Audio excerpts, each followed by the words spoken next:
இம்ப்ளான்ட சுத்தி எலும்பு கரைகிறது நார்மல் தானா டாக்டர்? கண்டிப்பா அது நார்மல் கிடையாது. நாங்க எப்படி சொல்லுவோம்னா ஒரு 1 இயர்ல பாத்தீங்கன்னா 0.1 to 0.2 வரைக்கும் எலும்பு கரைகிறது நார்மல் தான்.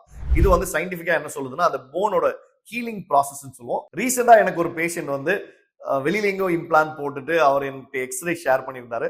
அந்த எக்ஸ்ரேல பாக்குறப்ப ஒரு 2 இம்ப்ளான்ட கனெக்ட் பண்ணி கொடுத்திருந்தாங்க. அதுல ஒரு இம்ப்ளான்ட்ல மட்டும் எலும்பு தேஞ்சிருந்துச்சு. இதை நான் அவர்கிட்ட பாயிண்ட் அவுட் பண்ணி காமிச்சப்ப அவர் வந்து அந்த பர்டிகுலர் டாக்டர் வந்து அப்படி ஒரு எலும்பு தேய்வு நார்மல் தான் சொன்னாங்க. கண்டிப்பா அது நார்மல் கிடையாது. ரீசன் என்னன்னா அந்த ஒரு பர்டிகுலர் இம்ப்ளான்ட்ல மட்டும் எலும்பு தேயுது, இன்னொரு இம்ப்ளான்ட்ல எலும்பு தேயலைன்னா கண்டிப்பா அதுல அந்த கிரவுன்ல ஏதோ ஒரு ப்ராப்ளம் இருக்கு, அந்த பைட்டிங் ஃபோர்ஸ்ல ஏதோ ப்ராப்ளம் இருக்கு. அன்னிவனா ஒரு ஃபோர்ஸ் போறதுனால தான் இந்த எலும்பு தேயுது. ஸோ இந்த ரீசனுக்காக தான் எவ்ரி இயர் உங்க இம்ப்ளான்டாலஜிஸ்ட மீட் பண்ணுங்க. ஒரு எக்ஸ்ரே எடுத்து இல்ல ஒரு கிளினிக்கல் எக்ஸாமினேஷன் பண்றப்பவே ஒரு சின்ன ப்ராப்ளம் இருக்குன்னா அதை சார்ட் அவுட் பண்ணுவாங்க. ஒருவேளை தேவைப்பட்டா அந்த கிரவுன்ஸ் கூட மாத்திரதா இருக்கலாம், இல்ல வந்து ஈர கிளீன் பண்ற ஒரு ப்ரொசீஜரா இருக்கலாம், இல்ல ஒரு பக்கத்து பல்ல இன்ஃபெக்ஷன் இங்க வர்றதா இருக்கலாம். இது எல்லாத்தையும் ட்ரீட்மெண்ட் பண்ற மாதிரி இருக்கும். ஸோ இம்ப்ளான்ட சுத்தி எலும்பு தேயுது அப்படின்னா வந்து அது நார்மல் கிடையாது, அது அப்நார்மல் தான்.